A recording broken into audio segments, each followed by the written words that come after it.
Volvemos a Tu Decisión 2026 por TV Perú. Estamos justamente ya con nuestro primer invitado, el doctor Luciano López, que es abogado constitucionalista. Doctor, ¿cómo está? Bienvenido.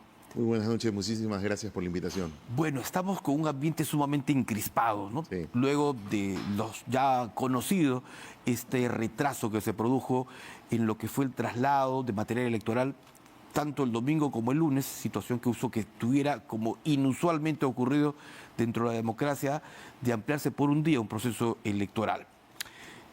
Las miradas de todo el país y sobre todo del sector político está puesta en Piero Corvetto, que es el jefe de la OMPE. Enfrenta, hace minutos leía, una investigación, lo ha citado, lo ha convocado la policía, el Congreso también lo recibió ayer, no han quedado satisfechos con sus respuestas, pero la salida más viable en el caso de Piero Corvetto frente a toda esta situación que lo tiene a él como un responsable político, ¿cuál es? ¿La renuncia? Es una posibilidad. Es cierto que la ley orgánica de la OMPE establece, tiene un artículo, es artículo 10, que dice que el cargo es irrenunciable durante el proceso de consulta popular. Y los procesos de consulta populares solamente son dos, el referéndum y la revocatoria de autoridades. No dice el texto de la norma elecciones generales, porque la ley orgánica de elecciones sí distingue dos tipos de elección o de proceso ciudadano, ¿no? Y uno es las elecciones generales, que es lo que tenemos ahorita, y son generales porque se convoca simultáneamente Parlamento y Ejecutivo. Y distingue lo que es consultas populares, que son dos, el referéndum y la revocatoria. Entonces, a tenor de la norma, pareciera que la irrenunciabilidad está solo circunscrita a consultas populares, más no a elecciones generales. Ahora, en el pronunciamiento que tuvo Piero Corvetto el último domingo, él habló de someterse a todas las investigaciones, ha concurrido al Congreso, seguramente mañana estará ante las autoridades policiales. O sea, frente a este caso que involucra a él y a todo un equipo, hay quienes piden, por ejemplo, que sea destituido por la Junta Nacional de Justicia. Lo han hecho grupos políticos e incluso empresariales que hoy también se han sumado y que le piden a la Junta que tome esa decisión. Institución o organismo que, recordemos, doctor, ya le inició una investigación de oficio. Sí, yo creo que, a ver, las decisiones políticas o las posiciones políticas no pueden dejar de lado el marco legal, porque estamos en un Estado de Derecho, o al menos se supone que lo debemos estar, ¿no? Entonces, lo digo porque, concretamente, la destitución inmediata, que es lo que he visto en varios comunicados, incluso empresariales, sería bueno que se informen, ¿no? Porque las destituciones inmediatas no existen desde inicios del año pasado. ¿Y por qué? Por decisiones del Tribunal Constitucional. Fue en el caso, creo, de los denominados cuellos blancos. Exactamente.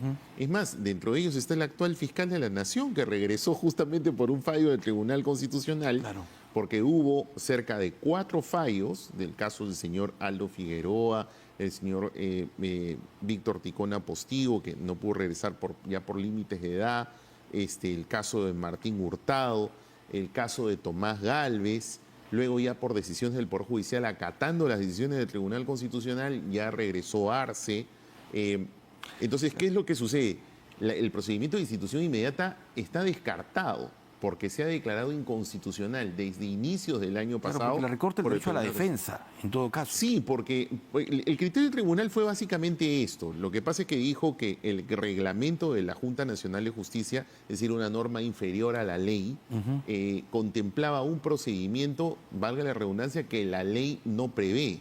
Y como sacrificaba la parte de la indagación preliminar, era un procedimiento que prácticamente había rediseñado lo que establecía la ley, y por eso consideró el tribunal que era inconstitucional y lo eliminó. Y la Junta Nacional de Justicia, el 12 de marzo del año pasado, aceptó el pronunciamiento del tribunal y simplemente los derogó para todos los procedimientos. Entonces, no podría aplicarse al caso del señor Corvetto. El caso del señor Corvetto, en arreglo al debido proceso, tendría que seguir todas sus fases. Y ahorita recién está en instancia preliminar. Y estamos a 5 o 6 semanas de la segunda vuelta electoral. Por eso le digo, entonces en temas de tiempo eso no es posible.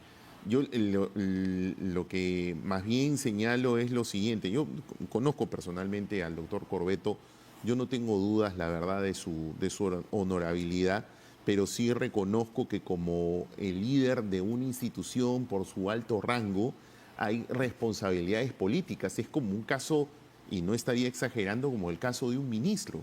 Si ocurre un problema en las instancias menores, una gerencia, una jefatura, un problema que obviamente no le atañe, pero él como responsable político, el ministro tiene que caer. Claro. Es una situación similar. Yo dejo a salvo porque conozco al doctor Corbeto, su honorabilidad y demás, creo que tiene derecho como cualquier ciudadano al debido proceso, pero hay una responsabilidad política que indudablemente tiene que asumir. Ahora, doctor Luciano López, lo ocurrido el domingo, con esta demora en la instalación, con este incluso pronunciamiento que hizo el jurado para ampliar por 2 horas más la instalación de las mesas y luego 1 hora más en el proceso de votación. Mucha gente que no pudo sufragar ese día, que tuvo que retirarse digamos, por este retraso, se tuvo que ir a una elección adicional el día siguiente. Estos son vicios de nulidad para, digamos, disponer que se declare con esa figura la actual proceso electoral, porque ojo que ya hay 7 pedidos, lo leí hace solo instantes, 7 pedidos de nulidad. Yo entiendo que la decisión del jurado fue una decisión muy difícil, porque el derecho a elegir, o sea, el derecho a votar de cada uno de nosotros los ciudadanos es un derecho fundamental, importante y muy valioso. Pero así como reconozco que fue una decisión justa, políticamente justa, pero creo que la legalidad no la acompaña. ¿Por qué? Por esta simplísima razón y que la verdad me parece que contamina la decisión. Mira, A ver, quien convoca elecciones y con una fecha fija es el presidente de la República. República. Claro. Y se hace de acuerdo a la ley electoral, que por eso durante el lapso de un año no se pueden tocar las leyes electorales. Por eso es que la convocatoria de la ley dice que se tiene que hacer con 270 días de anticipación. Entonces, la competencia para convocar a una elección en una fecha fija es solamente del presidente de la República en ese plazo. Entonces, comprenderá, Ricardo, que 12 de abril no es 13 de abril. Entonces, el presidente del jurado y los miembros del jurado no tienen competencia constitucional para poder ampliar esa fecha. Por la razón que estoy comentando. Pero frente a una emergencia, una situación sui generis, ¿la ley no los faculta?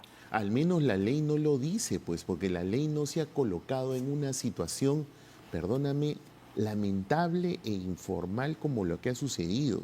O sea, ahí no podemos tapar el sol con un dedo.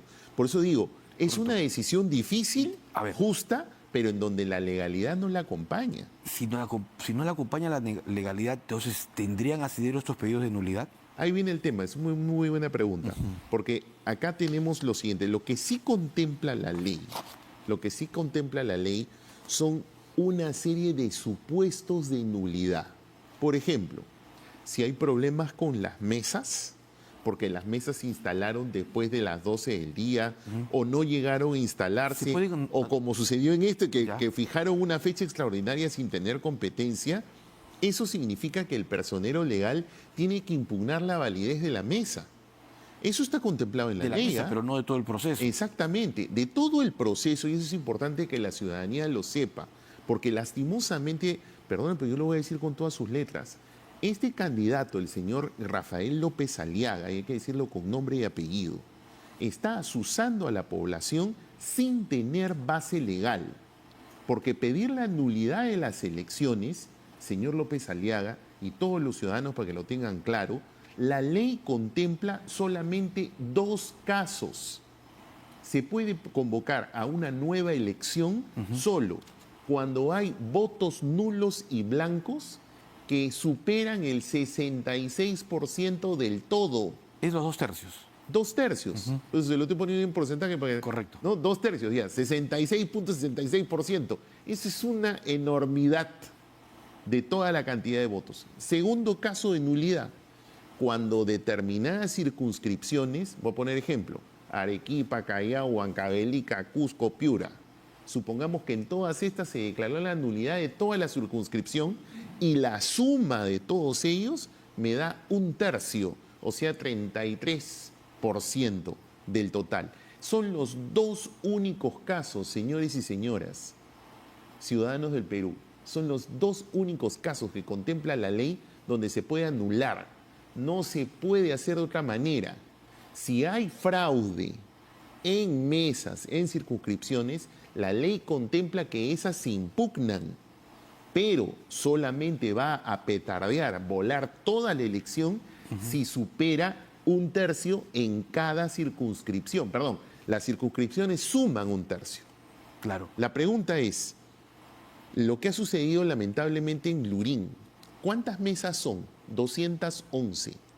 ¿Cuántos electores son? 63.000. Que no se me entienda que estoy minusvalorando el voto, el derecho de cada uno de sus ciudadanos. Yo no estoy diciendo eso.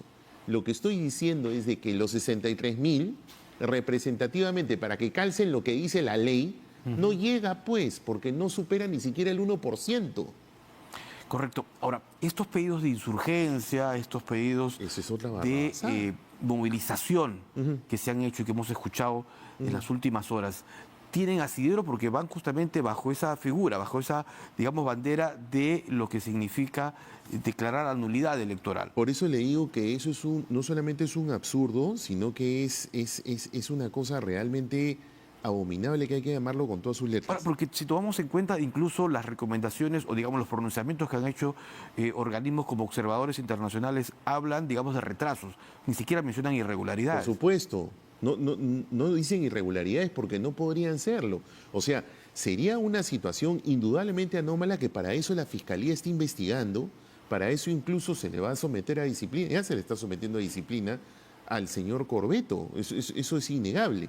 Pero nuevamente, aun cuando en el supuesto de que eso fuera así, pero le repito, más podría volar por el tema de la ilegitimidad de la convocatoria Correcto. que por el problema mismo. Correcto. Porque el presidente del jurado no tenía competencia, pero yo te digo una cosa, derecho de insurgencia.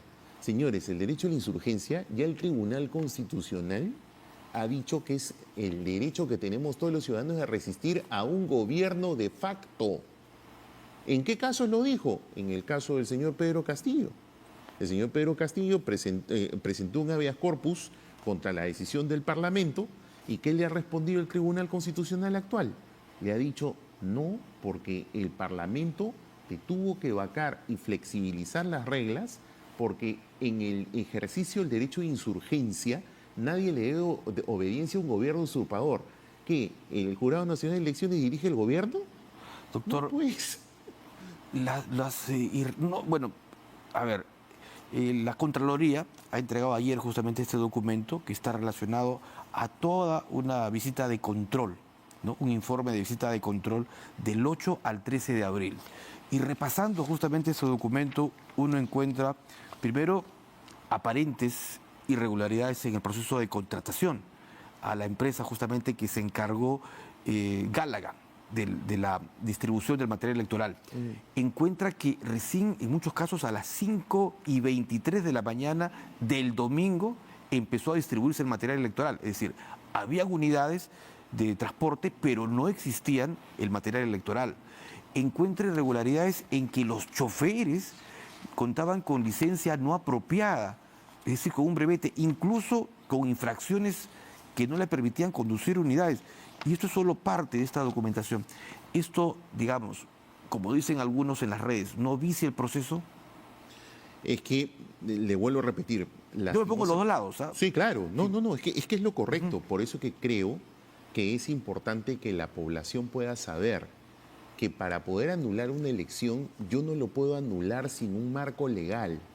Por eso es que las normas electorales ni siquiera se pueden modificar con un año. Y las normas electorales prevén solamente 2 casos de nulidad. Lo que usted menciona, que me parece gravísimo, indudablemente, es más, me parece hasta delictivo y para eso hay una investigación criminal, pero lo que sí me parece que incluso tendría que probarse que todas esas irregularidades fueron con la intencionalidad de petardear la elección. Porque puede ser más bien que estemos frente a delitos de corrupción y no necesariamente una corrupción para generar un fraude electoral. No sé si me dejo entender. O sea, son dos cosas diferentes. A mí, de lo que escucho, de lo que usted me menciona del informe de Contraloría, me parece que hasta hay visos ahí definitivamente de corrupción. Pero la pregunta es, ¿se hizo eso para más bien petardear el normal desenvolvimiento de la elección? Es decir, generar un fraude. ¿La intención fue esa? ¿O es que estamos hablando de unos funcionarios corruptos con una empresa corrupta que se coludieron ahí en una situación? Hay visos de colusión. Entonces estamos hablando de un delito de corrupción. Por eso es que le digo, una cosa es de que hagan una corruptela y otra cosa es que la corruptela más bien sea para generar un fraude electoral. Hay un tránsito de un lado a otro, no sé si me dejo entender. Claro. Y aun cuando existiese una situación de que se hizo para poder petardear, supongamos que tengan prueba de eso y que se consigue esa prueba en la investigación, porque eso va a salir en la investigación. La pregunta sería, ¿y eso permitiría anular toda la elección? El problema sería que se trataría de un supuesto que no estaría contemplado en la ley, porque la ley contempla solo 2 casos de nulidad. Correcto. Ahora, lo último es la carta que ha enviado Rafael López Aliaga al presidente del Jurado Nacional de Elecciones, Sí, lo he visto, para que se suspenda este conteo de votos que está haciendo la OMPE en cuanto al pronunciamiento al segundo lugar, hasta que se, digamos, tenga una solución al tema. ¿Esto es viable? ¿Procede legalmente? Es que nuevamente, es que es ilegal. ¿Por qué? Porque no tiene sustento legal. El problema con este señor es que lanza afirmaciones sin sustento jurídico. No es que acá viene y él decide como si fueran sus empresas. El Estado, el ordenamiento nacional, sobre todo algo tan delicado como una elección, requiere un marco jurídico. Y aquí, para explicar a la población, este señor está pidiendo que se suspendan el conteo y sobre todo la proclamación. A ver, el proceso electoral tiene etapas. Entonces, ¿ahorita en qué etapa estamos? En que están contando los votos.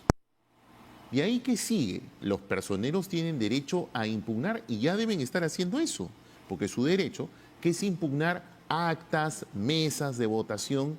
Una vez que se impugnan, ¿qué sucede? Viene la etapa de resolver esas impugnaciones. ¿Quiénes resuelven? 2 instancias, Jurado Electoral Especial y en apelación el Jurado Nacional de Elecciones. Una vez que se resuelven todas esas impugnaciones, ya se hace el conteo final, ya el saldo, a ver qué cosa ha quedado. Y una vez que termina eso, recién el jurado proclama. Entonces, esto que yo estoy mencionando es un procedimiento arreglado. Lo que este señor está pidiendo no tiene sustento en la ley. Es que a eso es lo que yo tengo que mencionar. No porque sea abogado, por si acaso, sino porque debemos tener una cultura de respeto a la ley en el país. Las cosas no se hacen porque a mí me da la gana, sino porque tienen un procedimiento. Por eso es que este señor está llamando a la zozobra y está llamando a la inestabilidad sin tener respaldo legal. Doctor Luciano López, muchísimas gracias por haber participado esta noche aquí en Tu Decisión 2026.